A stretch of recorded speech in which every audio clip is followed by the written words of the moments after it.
Well, before we get to our guest speaker, I'd like to introduce someone that I've gotten to know over the past few years that I had the privilege of calling boss.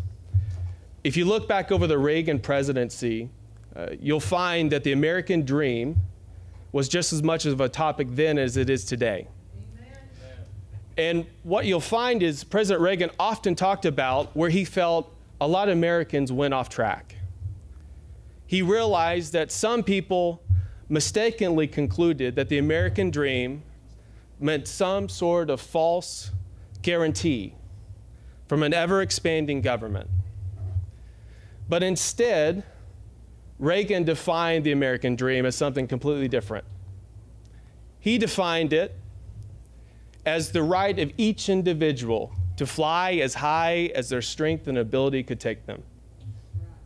That's the American dream that Kevin Hern believes in. That's the American dream that he lived. You see, a lot of people can talk about the American dream.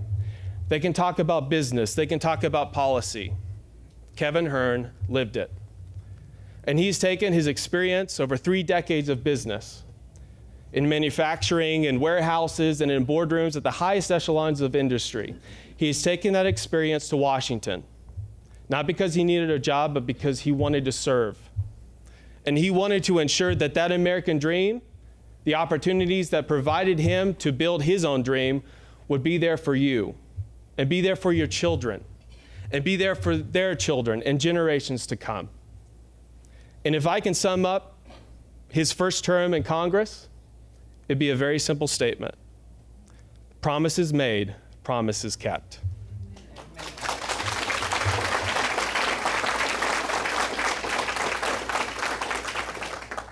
So it is my honor to introduce someone that I know each and every day works hard. He gets up at about 3 or 4 in the morning. He's very kind and waits to start texting me until about 5 a.m. And he goes to bed later than anybody. There's no one that works harder. There's no one that will fight stronger and longer than your representative, Congressman Kevin Hern.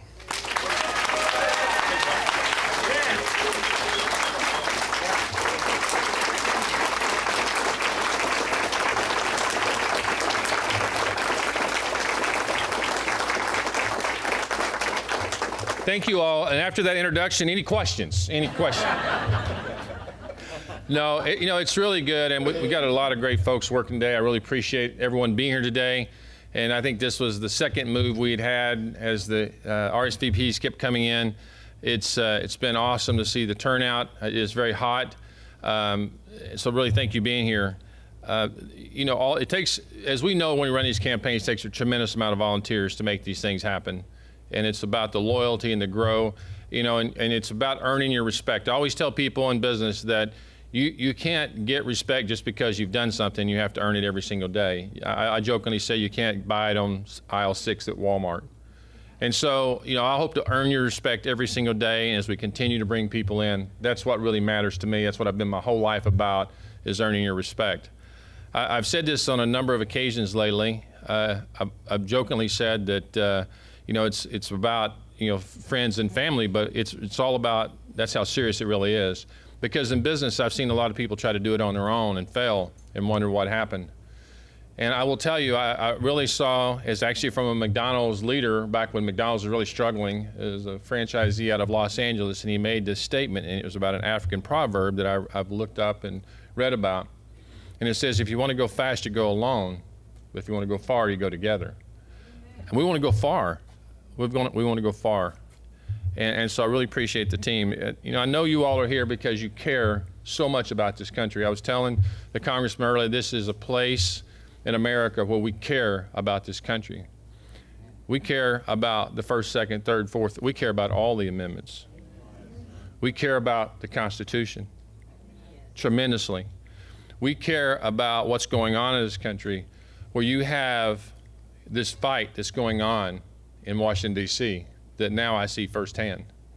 There's a lot of people who say, well, the Democrats are going through what the Republicans did just a few short years ago, where the Republicans were split with the Freedom Caucus and all the different caucuses. I said, that's just not right. That's not true. The Freedom Caucus was about getting America closer to the Constitution. Amen.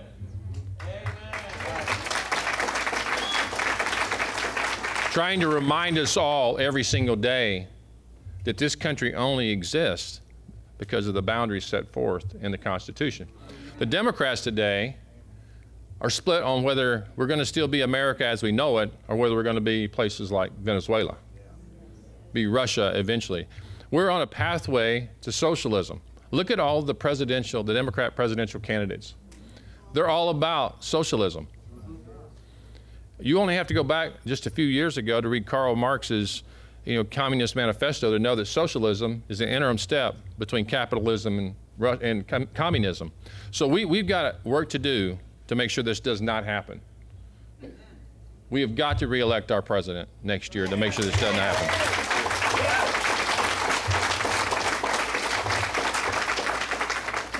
The Democrats are more determined than ever to concentrate power in Washington, D.C. Now, they have no undergirding to the things like Medicare for all, free education for all, forgiving all the student debt, decriminalizing the southern border, the Green New Deal, federalizing all elections. They have no undergirding. All they want us to know and to think about is how they get more power in Washington, D.C. You have people like myself and our special guest that want to give the power back to you. Yes. We want the power to stay in the state where it belongs. Where you can exercise your First Amendment rights and you can petition your government. You can take a half a day off and drive to the state capitol and express your views on legislation. They know if it's in Washington, D.C., you can't do that anymore. That's a problem. That's not how our founders wanted it to be. Friends, we are so blessed to have a president that respects the ideas and ideals of this country.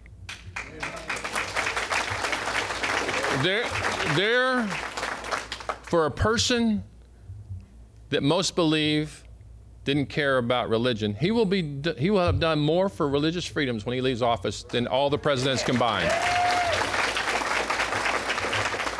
He will have done more for our military men and women and bringing it back, quite frankly, from the dead, probably than any president since World War II. Yeah.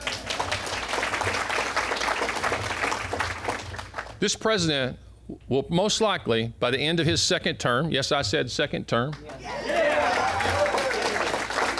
this president will have had the opportunity to nominate and see 3 Supreme Court justices of the 9 there. You notice I didn't say conservative Supreme Court justices because I think he's pointing Supreme Court justices that look at the original intent of the Constitution. People who have actually read the Federalist Papers to see why and what the Constitution meant when it was written. Not looking at it as some evolving contract with America that when you sign it or when you swear upon it that next week it's going to change based on the whim of some socialist ideas. Amen. So when you're looking at this and you look at what he's willing to do and what he's willing to say, he's willing to call out the fake news organizations like the Circus News Network or the Morning Joke Show. People who are proclaiming to report the news but editorializing some commentary that none of us believe, that we know for a fact is not true, and never apologizing for lying. So we've got to make sure we continue to call these out. Friends, it's a real joy. I know when we look at it and we see all the polling and we see that, the people in America don't like Congress. I probably don't like Congress either. Because it's really sad that we have people who won't stand up for what my director just said. This promises made and promises kept. That when they get there, as I was just telling a few people a minute ago, that they think the people that actually elected them are in Washington, D.C. They moved their families there. They quit coming home. They quit representing their districts. You're right, I do. Even on the fourth missed flight, I get to come home. But that's what it's about. You have to come back, and I will tell you, it's good to come back and get grounded in your district. Because there's always somebody telling you something in Washington, D.C. that's different from what you promised back in your district. That's why it's important that we come home. That's why it's important across the nation, your friends, your family members that have congressmen and women, to tell them to come home. That's what it was meant to be. It was meant to represent the interests and points of view of people in your district. Take the ideas and the ideology that you were sent up there with to represent your district and your state. You know, as we look at the people in Congress, I am so proud to serve with men and women who share the same ideas that I do, and the same ideals, the same goals, to continue to cut taxes. Make your personal income taxes and the small business income taxes permanent after 2025, so that you can count on that being there and not worry that they're going to go back up again to where they were. Cut spending. Friends, we have a major spending problem. Major spending problem. And I know the president has promised that on his reelection that that'll be the first thing he's going to work on. Friends, we have to hold him accountable to that. He needs to hear from us on that, okay? We have got to get our spending in order, because the consequences are going to be devastating for our country. When in 3 to 4 years that we're spending more on interest on our debt than we are on protecting our nation and how much we fund our military. Many of you love Jim Mattis. He quoted to the Senate Armed Services, to Ben Nelson in July 17, that consider a day in the very near future when our national debt and deficit are our greatest enemies. So we're paying more interest on the debt than we are spending on our military. And much of that interest that we're paying is going to foreign nations that we're borrowing the money from to build our military to protect us from that country. Think about how silly that is. That's a Bernie Madoff Ponzi scheme. Yeah. We have got the greatest Ponzi scheme ever imagined going on in our federal government right now, with the spending that's going on and the borrowing that we're doing. We have got to get it under control. You know, it's great to work with a colleague who sees taxes to be cut, spending to be cut, regulations to be cut, helping American job creators create more jobs so that Americans, yes, I said Americans, can go to work.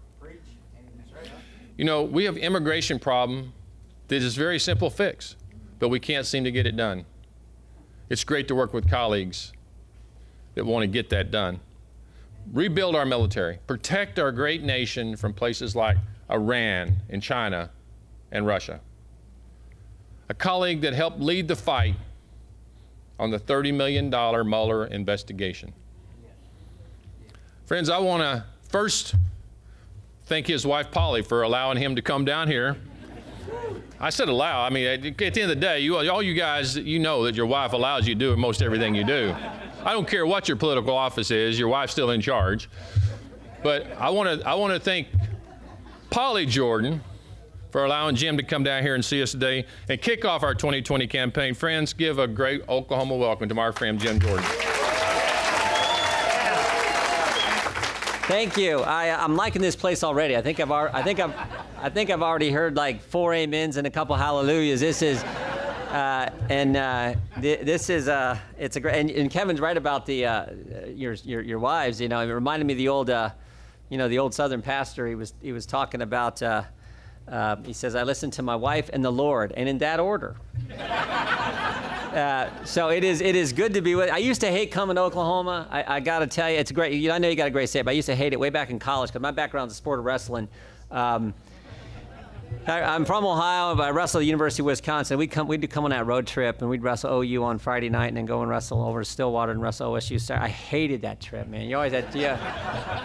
And but wrestling, I wanted to. I had life figured out in second grade. You know how it is in grade school. You know everything then. And I knew what I was going to do in second grade because I was going to play middle linebacker for the Pittsburgh Steelers. Like a lot of kids, because I grew up in the 70s, even though we're Browns-Bengals territory in Ohio, I loved the Steelers because they were winning everything. And I could name every player from Terry Bradshaw, Lynn Swad, Franco Harris, all the offense, all the deep. But my favorite guy was Jack Lambert, who played middle linebacker. He's an Ohio guy.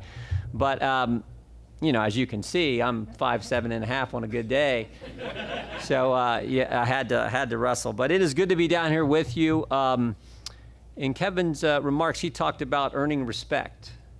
And I will tell you, he has done that with his colleagues in just a few few months he's been in Congress. There are folks, I said this to the group at lunch, there are folks in politics who you wish were not. Right? Most of them are Democrats, right? But there are people like your congressman and his wife who you are glad chose public service. The work ethic he has, the president, we talked about his sticker, it says Hern's works, he does.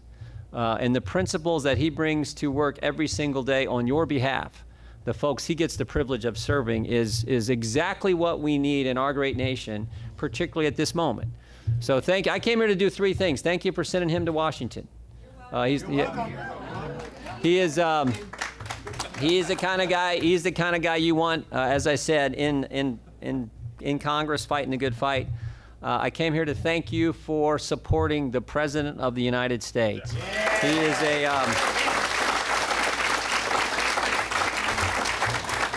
I tell, as many of you may have met him, but I tell every single group I get to talk to, I wish every single American could spend time with the President, because you cannot help but like him.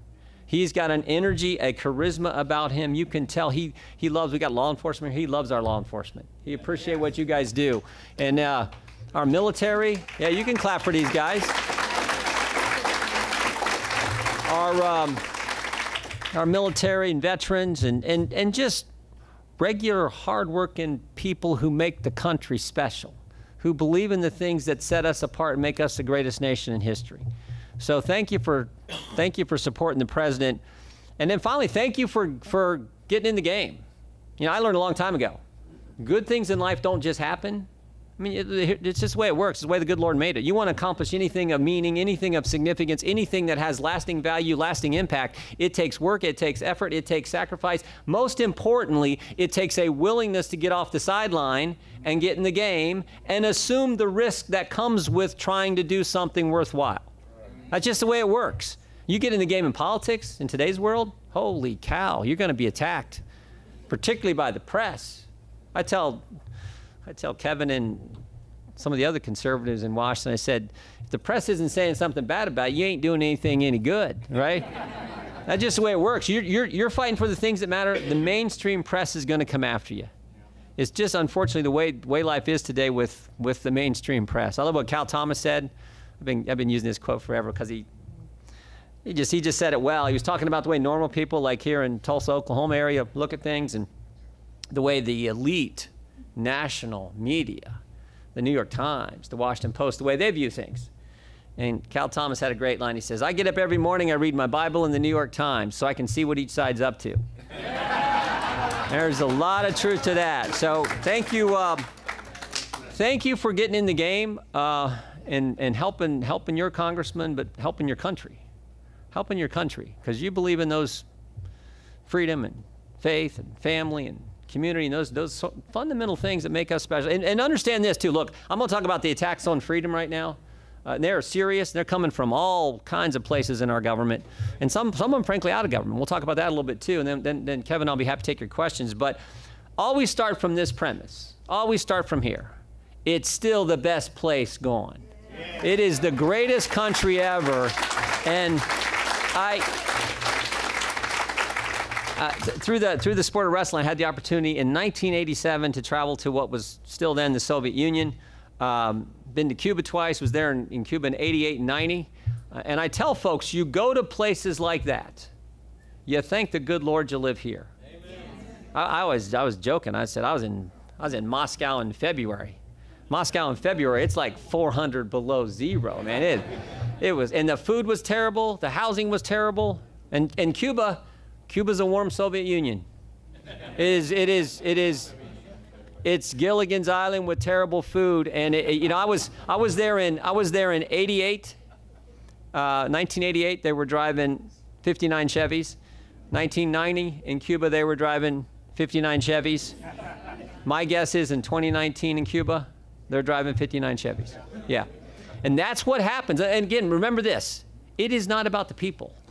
We're all people. We're all in need of God's grace, all endowed by our Creator with certain. People are people. It's about a system that limits liberty, that limits free enterprise, that limits the rule of law and bad things happen when you don't have those fundamentals. And so we got to remember, we live in the greatest place ever, but if we lose the things that help make us the greatest place ever, bad things are going to happen. And freedom right now is being attacked, and you're seeing it from all kinds of places. You following what's going on college campuses? And this is scary. Yeah, have you heard these terms, safe spaces, free speech zones? You heard all about this stuff? Yeah. By the way, on campuses that your tax dollars support, right? We did a series of hearings on this, on the First Amendment, and last Congress when we were in control, which we got to get back in control. But we were in control of the Congress last time, and one of my best friends in Congress is Mark Meadows.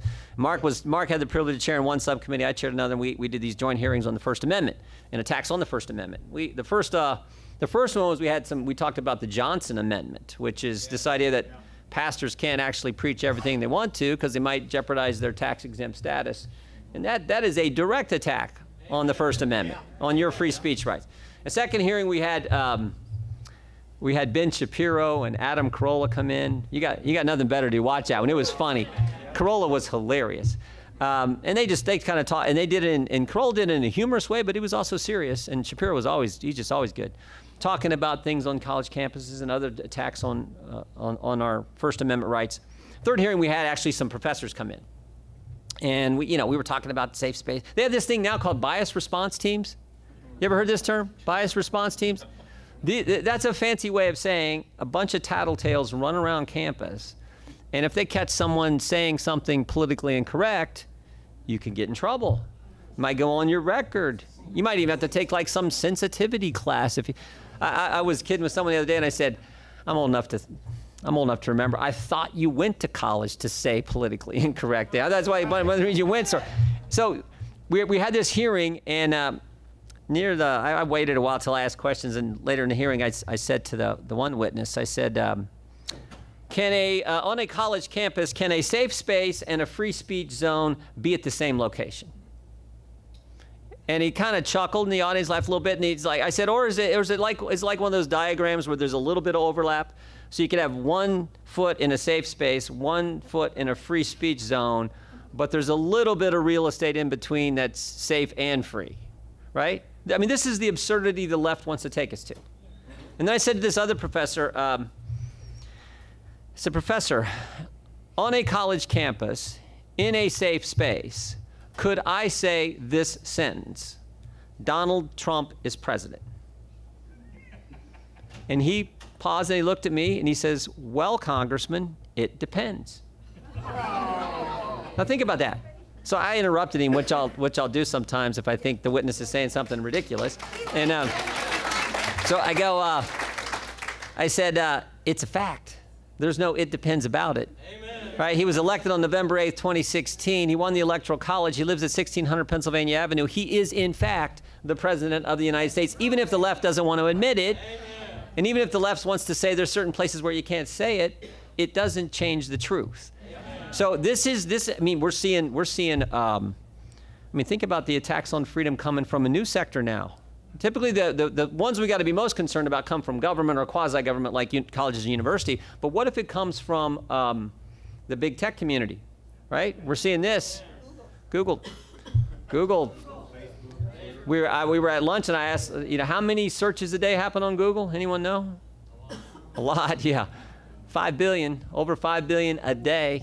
If they skew how the results work and which stories come to the top, that has an impact on the information we see, which could have an impact on, if you're thinking about it in the framework or context of an election, that could be significant.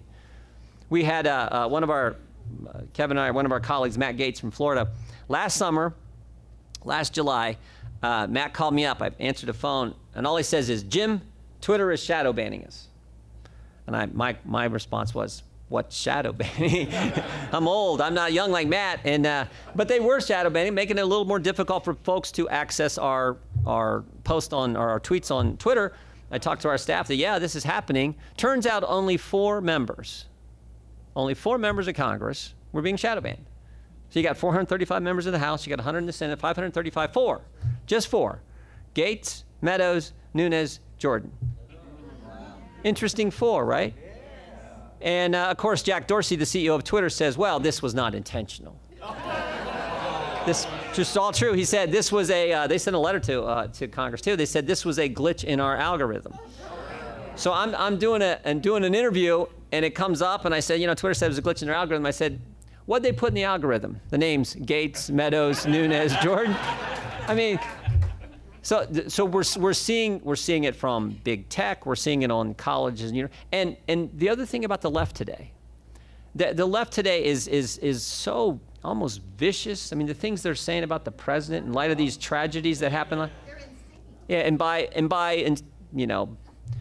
extension, saying the same kind of things about anyone who supports the president, and it's ticking people off, and it should, because it's wrong what they're saying.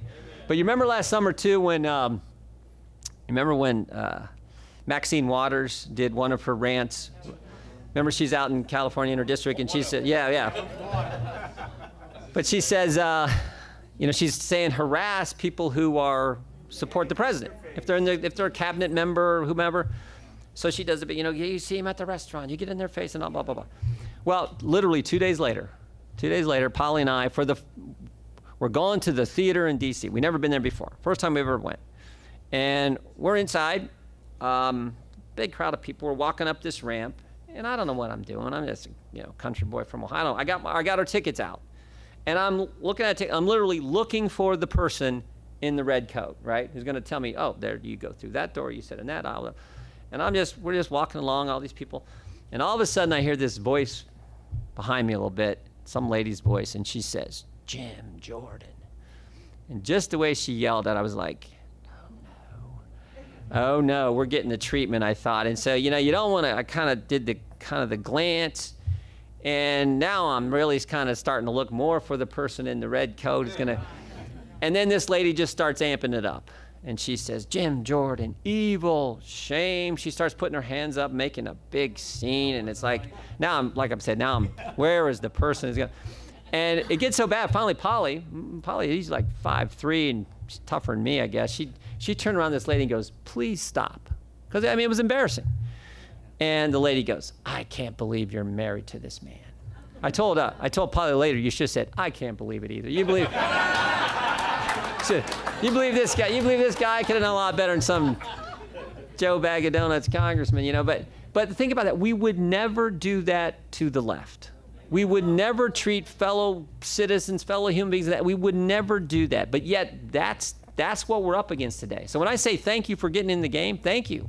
Like, we're at the point now, you've got to be careful, not in Oklahoma probably, but you go some places wearing the Make America Great hat again, who knows what's going to happen.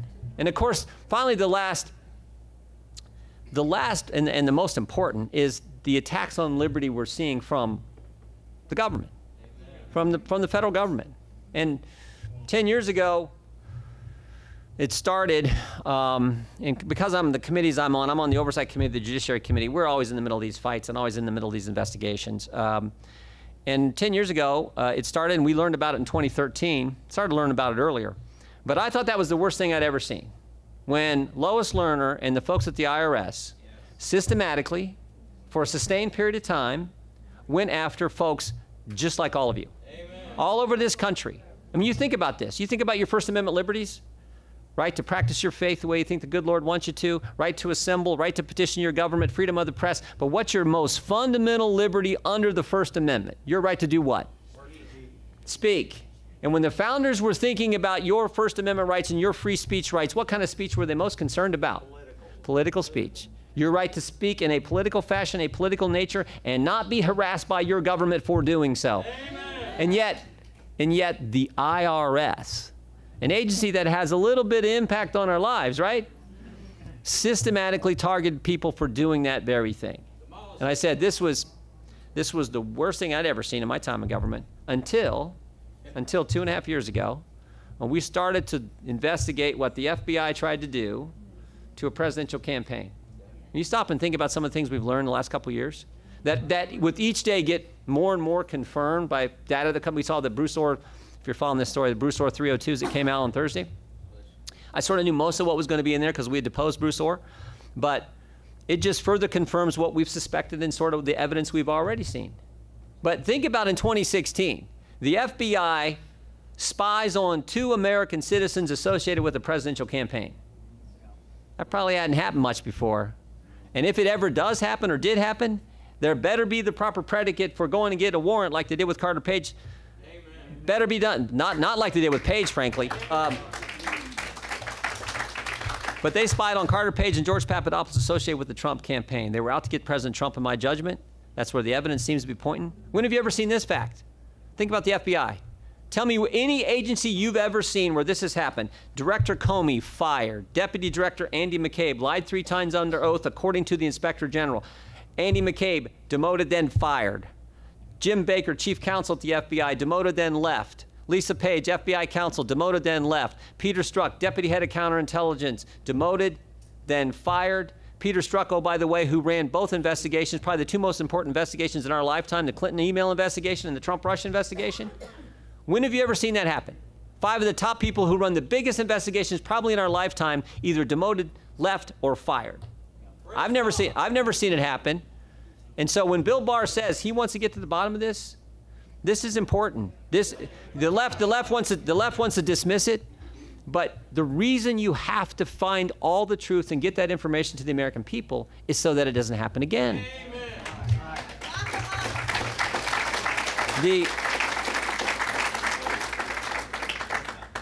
I've really been impressed with the Attorney General. I got to tell you, I like the way he's handled things. When he testified shortly after he was confirmed, right when the written Mueller report came out, and the Attorney General was in front of the Senate, taking questions and testifying, he said 4 things that were pretty darn important. So this is probably now, about 3 or 4 months ago, back in the spring. He said, first of all, there was a failure of leadership at the upper echelon of the FBI. Well, certainly, I just gave you the top 5. That's obvious. Second, he said spying took place. And he used the word spying for a reason.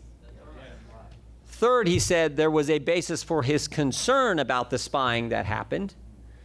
And that's the idea that, was it really justified? Was there the proper, as he uses, predicate for going to the FISA court and doing it and using the foreign intelligence sources they did on Papadopoulos?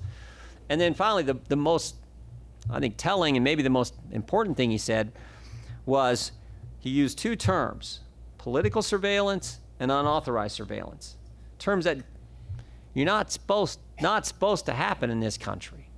So that investigation is critical. I think the Horowitz investigation will be done sometime. The Inspector General will be given to Congress sometime in September. I'm not sure when the Barr, John Durham, the U.S. Attorney, who he's tasked to lead that investigation, when that'll happen. But I think those are really critical that we get that information and make sure everyone in this country knows exactly what took place in 2016 when this whole thing was started. Let me just finish with this, and we'll take your questions. I started by saying it's the best country going, and I thought about this the other day. This is probably now, I don't know, 4 or 5, 6 years ago. We lived north of Dayton, Ohio, and a few years ago we had some of our good friends down the Dayton area called up, said, "Can you guys, you free for?" Is this time of year? It was in the summertime. They said, "You free for dinner this evening?" We said, "Yeah, we'll love to come down for dinner." And they said, "But before we go to dinner, we're going to take a tour of the Wright brothers' home." We said, "Oh, great. We like that. House Paul and I live in, raised our family in, is old home built in 1837, and so we like old things and historical structures and learning history and all." So we said, "Sure, we'll look forward to doing that." So we get down there, and it's just a little simple tour. You pay, I think, the Historical Society like $5, and you go on this tour, and you learn all kinds of neat things about these 2 amazing Americans, these 2 Ohioans. And it was all good. And you learn about the brothers and their families and the bicycle shop and all they did. Last room on the tour, it's one of the brothers' bedrooms. I forget which one. And we're in there, and they tell you a few more things. And then they end the tour by showing you 2 pictures. First picture they hold up, that first flight, 1903, Kitty Hawk, North Carolina, in this thing they called an airplane. I mean, this contraption that barely got off the ground. It got like 4 or 5, 6 feet off the ground, flew like 100 feet. And they show you that picture, and you're like, "Oh, I remember that." And whenever you learn that in school, 8th, 9th grade, whenever we learned that, like, "Oh, yeah, I remember that." They put that down, hold up a second picture. 1947, 44 years later, Chuck Yeager breaking the sound barrier. And I was like, dang, that I didn't know. And I thought, wow, 44 years, two guys flying this jalopy contraption thing they called a plane, going 100 feet, to another American breaking the sound barrier. That's amazing. And that was the end of the tour. And literally, as I'm walking out the door, all of a sudden it hit me like, wait a minute. Why did they stop there? I represent Wapakoneta, Ohio, hometown of Neil Armstrong. 22 years after Chuck Yeager, another American stepped on the moon. And you stop and think, in 66 years, two guys flying 100 feet to a guy on the moon. It's a great country. It is a great country. And so it was 3 weeks ago today, marked the 50th anniversary of Neil Armstrong taking that step. It's a special place. And so that's why, and you guys know it. You guys know it. That's why you're electing guys like Kevin. That's why you're off the sidelines in the game fighting for President Trump, because you guys know how special this place is, and you know where the left wants to take us is not where we need to go. Amen. So God bless you for doing all that. Well, we saw the news last week. I don't think he's out of the woods yet, frankly. I think the people I would say most likely have concerns, Comey, certainly McCabe. I mean, when the Inspector General identifies 3 different occasions where he was less than truthful to Mr. Horowitz in their investigation, I think that's a concern. And it relates to the leak that they did to the Wall Street Journal way back when, right near the end of the Clinton investigation. So I think Comey's not out of the woods yet. McCabe has concerns. I think Peter Strzok potentially has concerns. It's interesting. The 2 guys I think have the biggest concerns are the 2 that filed lawsuits this week against you, the taxpayer, because they want a pension. They want more of your tax dollars. And the other one I would mention is Glenn Simpson, the guy who headed, if you follow this story, Glenn Simpson's the head of Fusion GPS, and he was a guy hired by the Clintons through the cutout law firm Perkins Coie. And then Simpson is the guy who went and hired the foreigner, Christopher Steele, to put together the dossier. Simpson said one thing to the Senate Intel Committee. Bruce Orr, when we deposed him in the House Judiciary Committee, told us something that directly contradicted what Simpson told to the Intel Committee. And then when we wanted to depose Simpson, he took the 5th. So I think Simpson has some concerns. But look, I feel good about the Attorney General. I think he's handled himself in exactly the fashion the American people want their Attorney General to operate.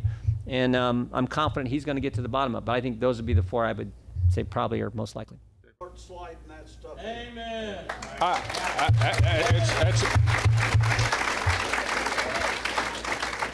I told the congressman if we got out here today and that question wasn't asked, I was going to be very disappointed.